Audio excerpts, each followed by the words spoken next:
आदाब, नमस्कार, सत श्री अकाल। मैं सुहैल अहमद और आप देख रहे हैं पीकेडी न्यूज़ चैनल। जनसंपर्क अभियान के तहत पूर्व शिक्षा मंत्री सतीश द्विवेदी ने सरकार द्वारा चलाई गई योजना के बारे में लोगों को अवगत कराया। उनके साथ ग्राम पंचायत फुटुक प्रधान प्रवेश शुक्ला के साथ तमाम जनता भी वहां पे मौजूद रही। इस अवसर पर सरकार द्वारा जल कल्याण योजनाओं को सफल बनाने के लिए उन्होंने मोदी जी का धन्यवाद दिया। देखिए सिद्धार्थनगर से हमारे ब्यूरो चीफ धीरेन्द्र शुक्ला की रिपोर्ट। नमस्कार, मैं धीरेन्द्र शुक्ला।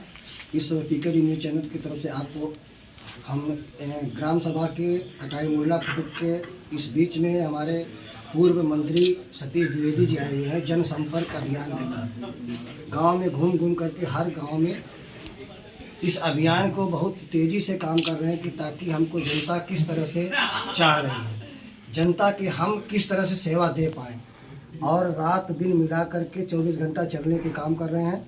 अभी हमारे सतीश द्विवेदी जी जो पूर्व मंत्री हमारे शिक्षा मंत्री थे, इन्होंने कटाई मुल्ला प्रधान जी के प्रवेश शुक्ला के घर आए हुए हैं।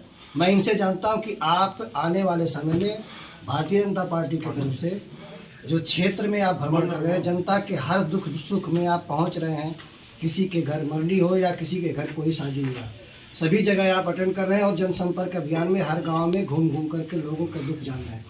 आप उनसे सीधे आइए मिलवाते हैं कि वो बताएंगे हमारे इस ग्राम सभा में यहाँ के प्रवेश प्रधान के घर आकर के लोगों से क्या क्या उन्होंने योजना बनाई और आगे उन लोगों को कैसे समझाएंगे।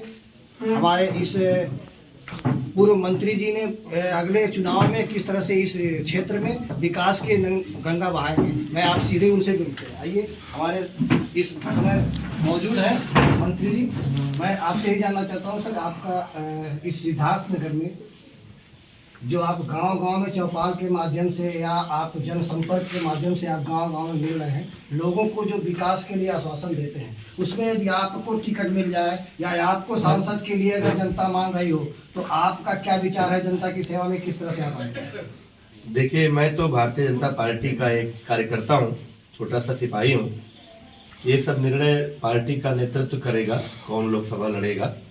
लेकिन भाजपा के कार्यकर्ता होने के नाते जिस हमारे देश के यशस्वी प्रधानमंत्री श्री नरेंद्र मोदी जी के नेतृत्व में पिछले 10 साल में भारत ने विकास का एक नया रास्ता तय किया है। भारत एक गरीब के सिर पर पक्का मकान देने से लेकर प्रभु श्री राम की जन्मभूमि पर मंदिर के निर्माण तक का मार्ग प्रशस्त हुआ है। किसान के खेत में ड्रोन उड़ाने से लेकर के चंद्रयान, मंगलयान और आदित्ययान तक का सफर भारत ने तय किया है। जिस तरह से पिछले 9 साल में पूरी दुनिया में भारत की प्रतिष्ठा बढ़ी है, हर किसान को सम्मान निधि, हर गरीब के घर में चूल्हा, उस चूल्हे पर पकाने के लिए अन्न और उस अन्न को पकाने के लिए स्वच्छ जल, ये सारी चीजें हर गरीब के इलाज के लिए आयुष्मान भारत कार्ड के माध्यम से 5 लाख रुपए तक की सहायता, हर गांव को सड़क से जोड़ना, हर पतली सड़क को चौड़ा करना, पूरे हर मंडल स्तर पर हवाई यात्रा को सुगम बनाना, कृषि क्षेत्र में, औद्योगिक क्षेत्र में, नौजवानों के लिए, महिलाओं के लिए, व्यापारियों के लिए, हर मामले में, वैज्ञानिक क्षेत्र में जो देश ने उन्नति की है, मेरी ये नैतिक जिम्मेदारी बनती है कि जब 2024 का चुनाव सामने है तो गांव-गांव पूरे लोकसभा क्षेत्र डुमरियागंज, सिद्धार्थनगर में मैं जाता हूं, जनता से मोदी सरकार के कामों की चर्चा करता हूं। पिछले 10 सालों में देश की स्थिति में जो परिवर्तन हुआ है, हमारे सिद्धार्थनगर के जिले में जो विकास हुआ है, चाहे चौड़ी सड़कों का मामला हो, चाहे मेडिकल कॉलेज का मामला हो, चाहे अन्य मामले हो, काला नमक चावल को लेकर के मामला हो, तो लोगों से कहता हूं कि भाई इतना काम किया है मोदी सरकार ने, योगी सरकार ने, इसलिए आप सब लोग आने वाले चुनाव में एक बार फिर से मोदी जी को प्रधानमंत्री बनाइए।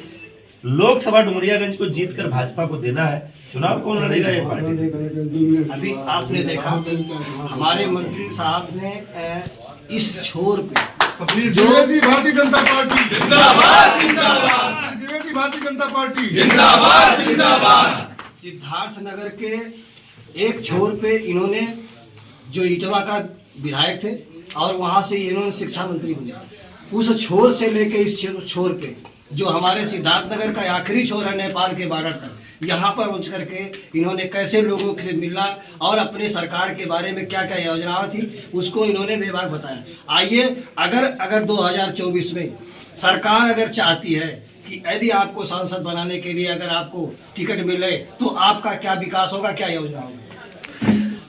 देखिए, अगर हमको अवसर मिलता है इस लोकसभा का नेतृत्व करने का, तो निश्चित रूप से सिद्धार्थनगर में विकास की असीम संभावनाएं हैं। सड़कों की दशा जब से मोदी सरकार, योगी सरकार आई है, तब से सुधरी है। आप देख रहे थे, पहले जिला मुख्यालय से लेकर यहाँ बिल्कुल नेपाल सीमा के इस क्षेत्र में आने में घंटों लग जाते थे। अब हम लोग आधे घंटे से कम समय में पहुंच जा रहे हैं। मेडिकल कॉलेज बिना किसी धरना प्रदर्शन आंदोलन के मोदी योगी सरकार ने इस जिले को दे दिया यहाँ की जरूरतों को देखते हुए। लेकिन अभी भी यहाँ की जो धरोहर है, दुनिया भर में प्रसिद्ध काला नमक चावल, उसके उत्पादन और उसके मार्केटिंग को लेकर काम करने का स्कोप है। ये भगवान बुद्ध की धरती है, ये उनकी जन्मस्थली कपिलवस्तु यहाँ पर है। तो भगवान बुद्ध और बुद्धिस्ट देशों से जुड़े हुए पर्यटन को बढ़ावा देने की यहाँ अपार संभावनाएं हैं। ये जल प्लावित क्षेत्र है, हर साल बाढ़ आता रहता है। पर्याप्त मात्रा में यहाँ नदियां हैं, उनकी शाखाएं हैं, नाले हैं, बड़े बड़े तालाब हैं। यहीं आपके पास बजहा ताल और ये सब पूरा क्षेत्र है। तो जल संचय का और वहाँ मत्स्य पालन का भी बड़ा स्कोप इस जिले में है। इस जिले की एक बड़ी समस्या है कि रोजगार का कोई औद्योगिक साधन अभी यहाँ पर नहीं है। औद्योगिक इकाइयों को ला करके यहाँ का औद्योगिक विकास भी हो और यहाँ के नौजवानों का पलायन बंद हो, उनको दिल्ली, बम्बई, लुधियाना जैसे शहरों में न जाना पड़े, यहीं उनको काम मिले। एक पर्यटन का क्षेत्र होने के नाते हवाई यात्रा से, हवाई सुविधा से जिले को जोड़ा जाए।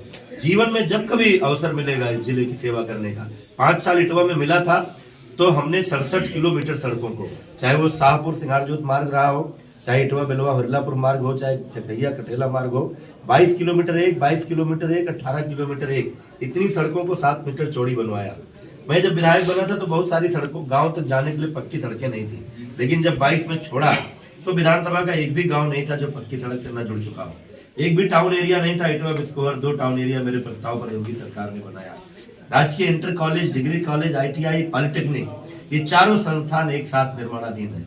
मिनी स्टेडियम और रोडवेज के लिए भी प्रयास कर रहा था, लेकिन जमीन न मिल पाने के कारण पूरा नहीं हुआ। तो जो सपना इटवा के लिए देखा था, पूरा किया। यही सपना सिद्धार्थनगर के बारे में भी है कि जिस दिन जिले की सेवा करने का अवसर पार्टी देगी, तो सिद्धार्थनगर को पूर्वांचल के एक विकसित और एक आधुनिक जिला बनाने के लिए प्रयास जिंदाबाद जिंदाबाद, भारतीय जनता पार्टी जिंदाबाद।